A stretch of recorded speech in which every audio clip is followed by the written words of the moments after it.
Hey, good morning. It's Cece, and I'm here with Shannon O'Neill of Weber O'Neill Law Group, or Yes. Attorneys at Law. Attorneys at Law, yes. Okay, sorry. Whatever you want to call it, it's fine. Anyway, so Shannon's going to talk to us this morning about what she specializes in, which is trust, or excuse me, we can even remind me, estate planning law. Estate planning, I yes. always think of trust when I think of estate planning, so. That's right, it is trust, yeah. Yeah, so it's one piece of it, but I'm just, I'm sorry. That's okay. Anyways, let's get on with the questions. So, how long have you been practicing? I've been practicing for 3 years, Great. and I've been in Ocean Beach the whole time. Yeah, you're right down on Santa Monica Avenue, Yep. so really easy access. Very right close, there. yeah. Kind of by the post office across the street there. Yep. Right on. Okay, so what is, we're going to talk about children's trust. Yes. What is a children's trust? I've really never heard of it and Sure. thought about setting anything up, so. Yeah, so anytime that someone has minor children, you want to make sure that if someone were to die, if a parent were to die, their assets are passing to them through a children's trust.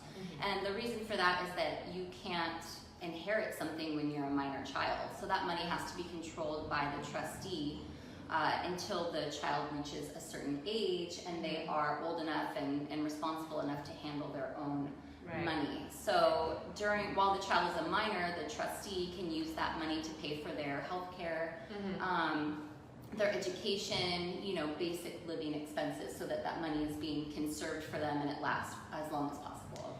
It's something that we never really want to think about with Right. dying with young children, but it's really pays to be prepared, I think, especially if you do have assets such as a house or any money and savings and stuff. You want to make sure that gets to your kids.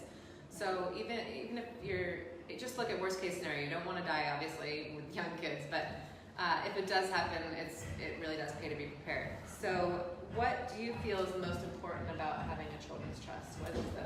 Well, like I said, just having a really good trustee, someone that you trust, someone that's close to the children that understands what their needs are going to be. So that can be a family member, it can be a friend, someone that's going to be, aware of what your child needs. Sure. And the trustee can actually be the same person that you nominate as a physical guardian for your child. Yeah. That's what I was assuming. So Oftentimes that's what clients will do. They'll have the physical guardian also have control over all of the assets. Okay. So having the trustee named, it gives them really broad discretion to take care of the kids, and also the ability to, if there is a piece of real property, to sell that piece of real property to care for the children if they need to. Okay, great. So this isn't just a standalone trust. You usually incorporate it into a family trust? Correct. Okay. Yeah, so it would actually be an article in a family trust called the Children's Trust. So in the event that your child, that the parent passes away while the child is still a minor, then that Children's Trust would kick in.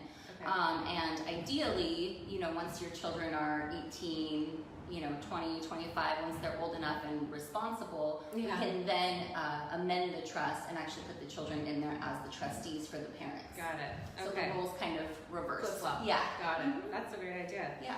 So how would a family go about getting started setting up a family trust with you? Sure. So I offer a 20-minute free consultation. So I can do that over the phone, or you can come into my office and we can set up a time to talk, and I would just sit down and get to know you, figure out what your assets are, what your family situation is, and then we can go from there. Okay. Yeah. Well, thank you so much for meeting with me today, Shannon, and this is really good information.